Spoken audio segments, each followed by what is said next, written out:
तब देवताओं ने जाकर अनुसुईया जी को प्रसन्न किया। वे बोले, तुम क्या जानना चाहते हो, बतलाओ। देवताओं ने याचना की कि पूर्व दिन होने लगे। अनुसुईया ने कहा, देवताओं, पतिव्रता का महत्व किसी प्रकार से कम नहीं हो सकता, इसलिए मैं उस साध्वी को मना कर दिन की सृष्टि करूंगी। मुझे ऐसा उपाय करना है जिससे फिर पहले की ही भांति दिन रात की व्यवस्था चलती रहे और उस पतिव्रता के पति का भी नाश न हो। पुत्र ने कहा, देवताओं से यूँ कहकर अनुसुईया देवी उस ब्राह्मणी के घर गई और उससे कुशल पूछने लगी और अपनी स्वामी की अपने धर्म की कुशल बताई। अनुसूयोवाच, पतिव्रताया महात्मम न हीयते हीयेत कथम विंतति सामान्य तस्मा स्वाध्वीमः चाम्यहं सुरा यथा पुनरोहोरात्र संस्थानमुपज्जायते यथा च तस्या स्वपतिरिन्य साध्वा नासमयेषितः कंचिदमसि कल्याणी स्वतुर्भुर्मुखदर्शनात् कश्चिदाखिलदेवेभ्यो मन्यसेभ्यधिकं पति भृतसिंशुनादेव मया प्राप्तं महत्फलं सर्वकामफलात्मा प्रतिभा परिवर्निर्दतः। अनुसुईया बोली, कल्याणी, तुम अपने स्वामी के मुख का दर्शन करके प्रसन्न हो जाओ। पति को संपूर्ण देवताओं से बड़ा मानती हो। पति की सेवा से ही मुझे महान फल की प्राप्ति हुई है तथा संपूर्ण कामनाओं एवं फलों की प्राप्ति के साथ ही मेरे सारे विघ्न भी दूर हो गए हैं। हे साध्वी, मनुष्यों को 5 ऋण सदा ही चुकाने चाहिए। अपने वर्ण धर्म के अनुसार धन का संग्रह और उसके प्राप्त होने पर शास्त्र विधि के अनुसार सत्पात्र को दान करना चाहिए। सत्य, सरलता, तपस्या, दान, दया से सदा युक्त रहना चाहिए। राग द्वेष का परित्याग करके शास्त्रोक्त कर्मों का अपनी शक्ति के अनुसार प्रतिदिन श्रद्धापूर्वक अनुष्ठान करना चाहिए। ऐसा करने से मनुष्य अपने वर्ण के लिए विहित उत्तम लोकों को प्राप्त होता है। पतिव्रते महापतिव्रते इस प्रकार महान क्लेश उठाने पर पुरुषों को प्रजापति आदि लोगों की प्राप्ति होती है, परंतु स्त्रियां केवल पति की सेवा करने मात्र से पुरुषों के दुख सहकर उपार्जित किए हुए पुण्य का आधा भाग प्राप्त कर लेती हैं। स्त्रियों के लिए अलग यज्ञ, श्राद्ध, उपवास करने का कोई विधान नहीं है। वे पति की सेवा मात्र से ही उन अभिष्ट लोगों को प्राप्त कर लेती हैं। अतः महाभागे, तुम्हें सदा पति के सेवा में अपना मन लगाना चाहिए, क्योंकि स्त्री के लिए पति ही परम गति है। अतिथियों के सत्कार पूर्वक पूजा करता है जो पत्नी, उसके भी पुण्य का आधा भाग स्त्री अनन्य चित्त से पति की सेवा करने से प्राप्त कर लेती है। अनुसुईया जी का वचन सुनकर पतिव्रता ब्राह्मणी ने बड़े आदर के साथ उनका पूजन किया और इस प्रकार का स्वभावतः सबका कल्याण करने वाली देवी, आप यहाँ पधार कर पति की सेवा में मेरी पुनः श्रद्धा बढ़ा दी है। इससे मैं धन्य हो गई। यह आपका मुझ पर बहुत बड़ा अनुग्रह है। इसी से देवताओं ने भी आज मुझ पर कृपा दृष्टि की है। मैं जानती हूँ कि स्त्रियों के लिए पति के समान दूसरी कोई गति नहीं है। पति में किया हुआ प्रेम ये लोक परलोक में भी उपकार करने वाला होता है। ये सस्विनी, पति के प्रसाद से ही नारी इस लोक और परलोक में सुख पाती है, क्योंकि पति ही नारी का देवता है। हे महाभागे, आज आप मेरे घर पधारी हैं। मुझसे अथवा मेरे इन पतिदेव से आपको जो भी कार्य हो उसे बताने की कृपा कीजिए। अनुसुईया ने कहा, एते देवा सहस्रेण मामुपागम्य दुखिता तद्वाक्या पाप सत्कर्मणि दिन निरूपणा याचन्ये हर्निशासन्ता यदा वद विखंडिताम अहम तदर्थ मायाता शृणु चैतद्यो मम। अनुसुईया बोली, देवी, तुम्हारे वचन से दिन रात की व्यवस्था लोप हो जाने के कारण शुभ कर्मों का अनुष्ठान बंद हो गया है। इसलिए ये इंद्र आदि देवता मेरे पास दुखी होकर आए हैं और प्रार्थना करते हैं कि दिन रात की व्यवस्था पहले की तरह अखंड रूप से चलती रहे। मैं इसीलिए तुम्हारे पास आई हूँ। मेरी यह बात सुनो, दिन न होने से समस्त यज्ञ कर्मों का अभाव हो गया है।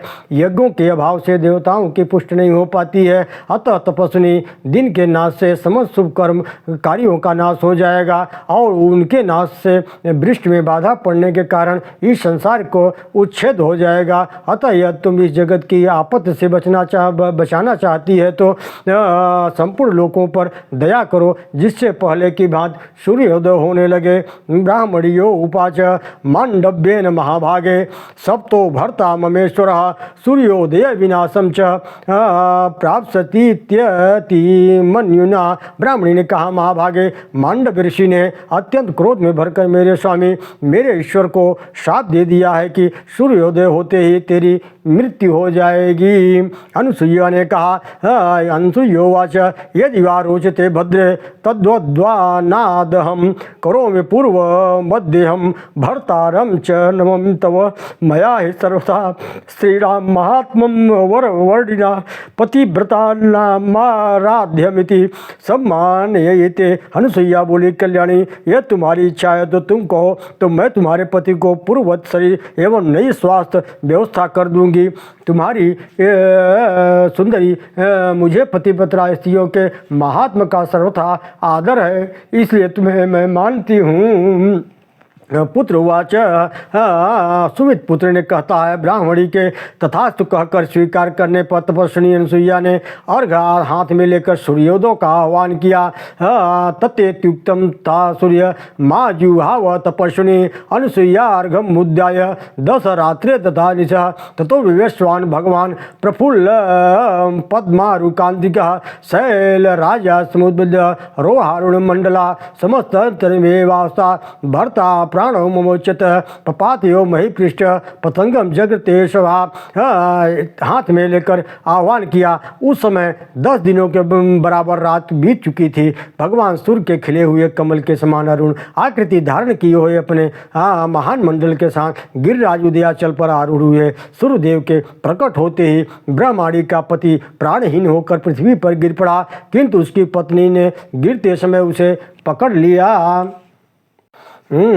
अनुसूयोवाच तम विषादस्तया भद्रे कर्तव्य पश्य मे बलम पति शुश्रूष या वाप्तम तम स किम चिरेणते यदा भर्त समम नान्य पश्यहम पुरुषम क्वचिद रूपतः शीलीलतो वृद्ध्वा वामंगर्धु मादिभूषणम तेन सत्येन विप्रोयम व्याधि मुक्त पुनर्यथा प्राप्नोत जीवितम भार्या सहाय सरदाशतम यदा भर्ति समम नान्य महम स्पश्य दैवतम तेन सत्येन विप्रोयम पुनर्जीवत्वनादय कर्मणा मनसा वाचा बतुराराधनम प्रति यथा ममोद्भवो नित्यम तदाद्यम जीवता द्विज। अनुसुईया बोली, भद्रे, तुम विषाद न कर, पति की सेवा में जो तपोबल मुझे प्राप्त हुआ है तुम अभी देखो, अविलंब की क्या आवश्यकता है। मैंने जो रूप, शील, बुद्धि और मधुर भाषण आज सद्गुणों से अपने पति के समान दूसरे किसी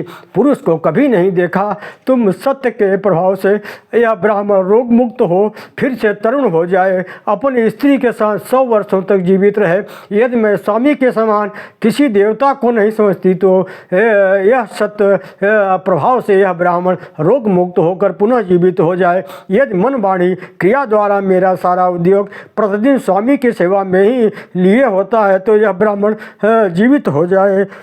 ऐसा कह करके अनुसुईया जी उस बालक को जीवित कर दिए। पुत्र कहता है, पिताजी, अनुसुईया जी के इतना कहते ही वह ब्राह्मण कुमार प्रभा से उस भवन को प्रकाशमान करता हुआ रोग मुक्त था, तरुण शरीर से जीवित हुआ, मानो जरावस्था से रहित देवता हो गया हो। तदंतर दुर्विधि आदि देवताओं के बाजों के आवाज़ से साथ वहाँ फूलों की वर्षा होने लगी। देवताओं ने को बड़ा आनंद मिला। अनुसुईया देवी जी ने कहने लगी, देवता बोले, कल्याणी, आपने देवताओं का बहुत बड़ा कार्य किया है। तपस्वी इससे प्रसन्न होकर देवता आपको वर देना चाहते हैं, आप कोई वर मांग लो। अनुसुईया देवी ने कहा, यदि ब्रह्मा आदि देवता मुझ पर प्रसन्न होकर वर देना चाहते हैं तो यदि आप लोगों ने मुझे वर देने के योग्य समझा है तो मेरी यही इच्छा है कि ब्रह्मा, विष्णु और महेश मेरे पुत्र के रूप में प्रकट हो तथा अपने स्वामी के साथ मैं इस योग को प्राप्त करूं जो समस्त क्लेशों से मुक्ति देने वाला है। यह सुनकर ब्रह्मा, विष्णु और शिव आदि देवताओं ने एवं वस्तु कहा। तपस्विनी अनुसुईया का सम्मान करके वे सब के सब लोग अपने अपने धाम को चले गए। सज्जनों, अब यहीं पे अनुसुईया जी की कथा यहीं समाप्त होती है। अब अगले स्कंद में दत्तात्रेय जी के जन्म और उनके प्रभाव की कथा हम पुनः लेके हाजिर होंगे। तब तक के लिए ओम नमो भगवते वासुदेवाय, ओम नमः शिवाय, ओम नमः शिवाय, ओम नमः शिवाय, ओम नमः शिवाय। ओम मार्कंडेय महापुराण की जय, भागवत महापुराण की जय, सभी संतों की जय, सभी भक्तों की जय, सभी कथा को सुनने वाले उनके इष्ट आदि देवताओं की जय।